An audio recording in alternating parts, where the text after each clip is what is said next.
Sir की आता निवडणुका संपत आलेली आहे आणि 1-2 दिवसानंतर मतदानाची दिनांक आलेले आहे. काय आव्हान करताना आपण जनतेला? घासापुरी पंचायत समिती गणातील सर्व मतदार बांधवांना या ठिकाणी मी आवाहन करतो की मतदार बांधवांनो, या निवडणुकीत तुम्ही सर्वांची समीकरणं पाहिले. प्रत्येकजण या ठिकाणी 2000चा रेट निघाला, कोणाचा 1000चा रेट निघाला, कोणाचा 1500चा निघाला. पण मतदार बांधवांनो, तुम्ही सुशिक्षित आहात. या ठिकाणी पैशाच्या प्रलोभनाला बळी न पडता तुम्ही माझ्यासारख्या सर्वसामान्य कुटुंबातून आलेल्या आणि सर्वसामान्यांच्या प्रश्नांची जाण असलेल्या सुशिक्षित उमेदवाराला सहकार्य करावं ही तुमच्याकडून मी अपेक्षा करतो.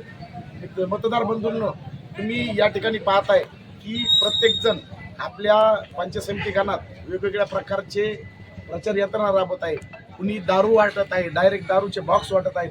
कुणी मटणाचे दुकानं बुक केलेत, कुणी 2-2 किलो 3-3 किलो मटण वाटायलेत, कुणी धाब्यावर पार्ट्या द्यायलेत. पण मतदार बांधवांनो, आम्ही तुमच्यासमोर एक वेगळा उद्देश घेऊन या ठिकाणी निवडणुकीला उतरलो आहोत. आम्ही या सगळ्या गोष्टीला फाटा देत आम्ही तुमच्याकडे मतदान ज्या मागत आहोत ते आपल्या संस्कृतीच्या हिशोबानं जागरण गोंधळ करून त्यानंतर वासुदेवांना आणून या ठिकाणी आपण तुम्हाला मतदान मागत आहोत. दुसरी महत्त्वाची गोष्ट म्हणजे हे जे लोक आहेत, हे बाकीचे विरोधी पक्षातले जे लोक आहेत, ते तुम्हाला वेगवेगळे प्रलोभन देतील. यांना बळी पडू नका तुम्ही.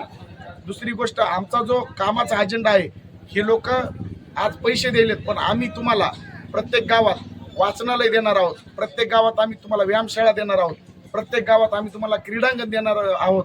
म्हणजे आम्ही प्रयत्न करणार आहोत. द्यायला आम्ही घरून देणार नाहीत, पण तुमच्यासाठी आम्ही 100% प्रयत्न करणार आहोत. त्याचं मॉडेल पाहिजे असेल तुम्हाला तर नात्र्याला येऊन बघा. माझं वाचनालयाचं रजिस्ट्रेशन आहे आणि माझी गावात व्यायामशाळा सुसज्ज अशी व्यायामशाळा आहे माझी गावातली. तिथं आज जवळपास 30 ते 40 चांगल्या प्रकारचे पैलवान आमच्या व्यायामशाळेत तयार झालेत. आपल्या पंचक्रोशीतले प्रत्येक गावातले 4-2 पोरं आमच्या व्यायामशाळेत रोज येऊन प्रॅक्टिस करतात. तर एवढी चांगली पद्धतीची आम्ही व्यायामशाळा केली आणि त्याच गोष्टी आम्ही या कासापुरी पंचायत समिती गणातल्या प्रत्येक गावात या ठिकाणी राबवणार आहोत. दुसरी महत्त्वाची गोष्ट, तुम्ही म्हणजे सर्वसामान्य मतदार. तुमचं कोणत्याच नेत्याकडे लई मोठं काम पडत नाही, पण तुमचं सर्वसामान्य लोकांचं काम फक्त एकच पडतंय की पंचायत समितीमध्ये तुमचे जे घरकुलाचे विषय. दुसरी महत्त्वाची गोष्ट म्हणजे तुम्ही जे विहिरीचे विषय, विहिरीच्या एका वर्क ऑर्डरला 20-20, 30-30 हजार रुपये घेतात. ज्यावेळेस तुमची विहीर फायनल होती त्यावेळेस तुमचे प्रत्येक मस्टरला आणि वर्क ऑर्डरला वाटलेले पैशाचं गणित लावलं तर तुमचे 1 ते 1.5 लाख रुपये ते वाटण्यातच जातील. दुसरी गोष्ट, तुमच्या घरकुलाची जे मस्टर येतात, घरकुलाचे जे हप्ते आहेत, त्या प्रत्येक हप्त्याला तुमच्याकडून पैसे लाटले जातात. तर मित्रांनो, मी तुम्हाला विनंती करतो, मला कासापुरी पंचायत समिती गणातून तुम्ही निवडून द्या. निवडून आल्याच्या नंतर 2 दिवसानंतरच मी तुम्हाला माझं काम दाखवून देईन. तुमची ही जी पिळवणूक होते, हे जे तुमचं शोषण होते, हे सगळं मी बंद करून टाकीन, एवढा तुम्हाला शब्द देतो. माझी निवडणूक निशाणी जी आहे ते AC कूलर आहे. 7 नंबरला आव्हान करणार आहे. मतदार बांधवांनो, आज आपल्या कासापुरी पंचायत समिती गणात प्रत्येकाचे वेगवेगळे गणित आहेत. कोणी म्हणतंय मी 1 कोटी आणणार आहे, कोणी म्हणतंय मी 2 कोटी आणणार आहे, कोणी म्हणतंय मी 4 कोटी आणणार आहे आणि मतदाराला वाटणार आहे. पण तुम्ही या प्रलोभनाला बळी पडू नका. आम्ही विकासाचा अजेंडा घेऊन तुमच्यापर्यंत आलो. इथून पाठीमागेही आम्ही कामं केलेत. नात्रा रोडचे खड्डे बुजण्याचा विषय असेल, नात्रा रोडचा जो दोष निवारण कालावधी संपलेला नसताना माननीय नितीनजी गडकरी साहेबांपर्यंत आम्ही जाऊन आलो आणि नात्रा फाटा ते नात्रा हा आपल्या गणाचा प्रमुख रहदारीचा मार्ग आहे. या रहदारीच्या मार्गाचे खड्डे आम्ही या ठिकाणी बुजून घेतलेत. दुसरी महत्त्वाची गोष्ट, आपल्या पंचायत समिती गणात काही असे गाव आहेत जिथं नेहमी लाईटचा प्रॉब्लेम होतो. लाईटच्या प्रॉब्लेमसाठी आम्ही नेहमी रस्त्यावर असतो. कुठली डीपी जळाली तर एका दिवसात डीपी आणून आम्ही फिट करतो. दुसरी गोष्ट, शेतकऱ्यांचे ज्वलंत प्रश्न येतात. पीक विमाची जी चळवळ आहे, पीक विम्याच्या चळवळीत आम्ही खूप मोठं काम केलेलं आहे. प्रत्येक ठिकाणी प्रत्येक गावात जाऊन कासापुरी जिल्हा परिषद सर्कलमध्ये, कासापुरी मंडळात जेवढे गाव आहेत त्या प्रत्येक गावात जाऊन आम्ही पीक कापणी प्रयोग केलेत. मागच्या वर्षी जो पीक विमा आला, तुम्हाला मेसेज पडला, तुम्हाला तो मेसेज दिसला, पण त्याच्या मागची आमची मेहनत दिसली नाही.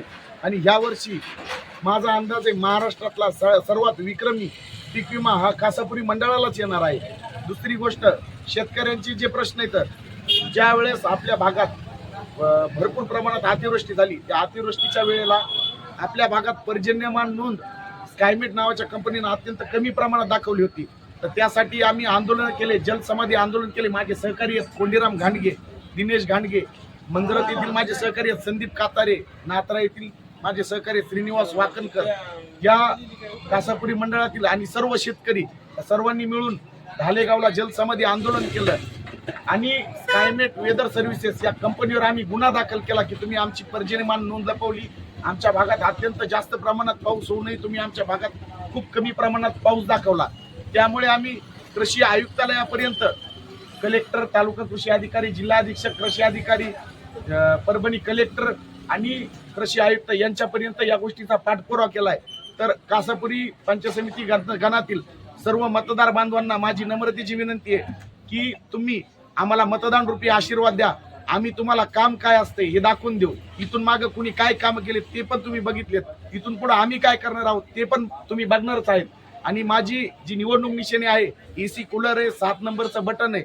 मी अपक्ष उमेदवार असल्यामुळे तुम्हाला हात जोडून नम्रतेची विनंती करतो की एसी कूलर या चिन्हावरील 7 नंबरचं बटन दाबून मला विजयी करावे. धन्यवाद.